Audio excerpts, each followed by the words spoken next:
Hey guys, Sean Mills with Hack My Homestead, and today we're going to do a quick overview of the Skoolie power system. You can see the heart of the system here. It's a Jack-Appear lithium iron phosphate battery, 51.2 rated voltage at 100 amp hours.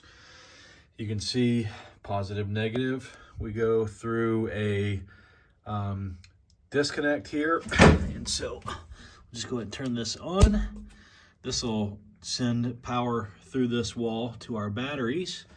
We'll go check that out. Forgive the construction debris. We are in process. Then we've got an EG4 3000 watt inverter. Go ahead and turn this on. Give this a second to boot up. Then we've got our load center here.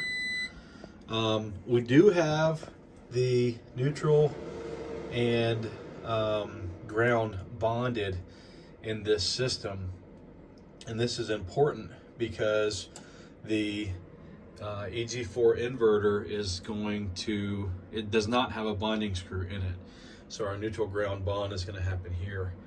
So there we go. Once we have the green light blinking, then we're actually in inverter mode.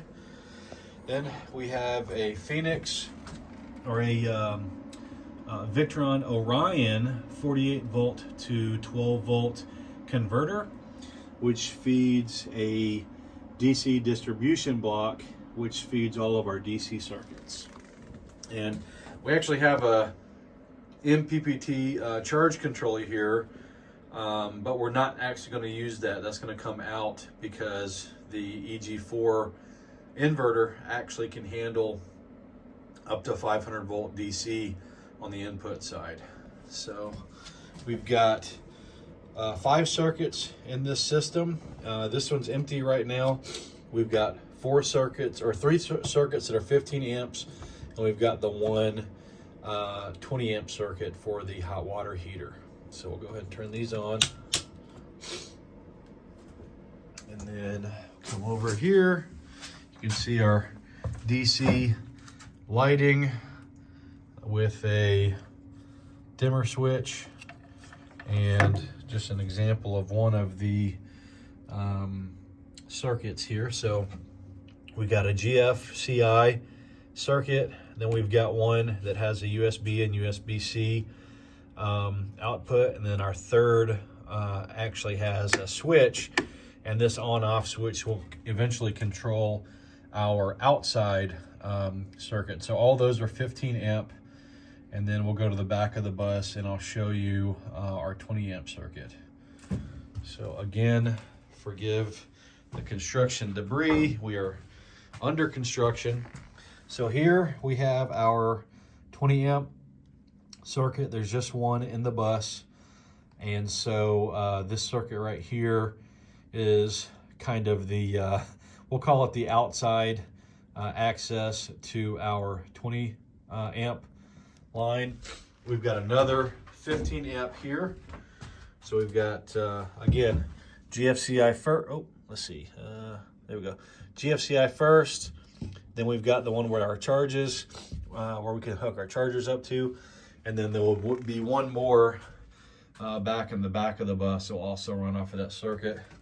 And then down underneath here, that's our hidden 20 amp, and that is what the actual hot water heater will eventually be plugged into. So we'll have DC lighting, we'll have AC lighting, and we'll have a few other neat little controls here and there. But that's the heart of the system right there. Very easy to set up. We are going to have to put a vent in this window delete over here so that in the hot summer we actually have the ability to cool this system off when it gets hot. The only bad thing about the whole system is this little screw here ended up being stripped. Ooh, that screw ended up being stripped, so I had to pull the plate off that covers all of this, and so I'm going to pull that out, drill it out, and put a bigger screw there when I put that cover plate back on once the PV is installed. But that's it. Really super easy to set up and commission and get going. Highly recommend this. I think this might be the perfect mobile system. One of the things I really like about it is I can put my PV system up on the roof, and I can put a combiner box here where the charge controller is, and then I could eventually later put more panels outside for Ashley, and then just wire them into the same combiner box, because again, this will take up to 500 volts DC and I think 18 amps. So as long as we keep our amperage low on our strings, we could combine 2 strings together for this system. So anyways, there you have it.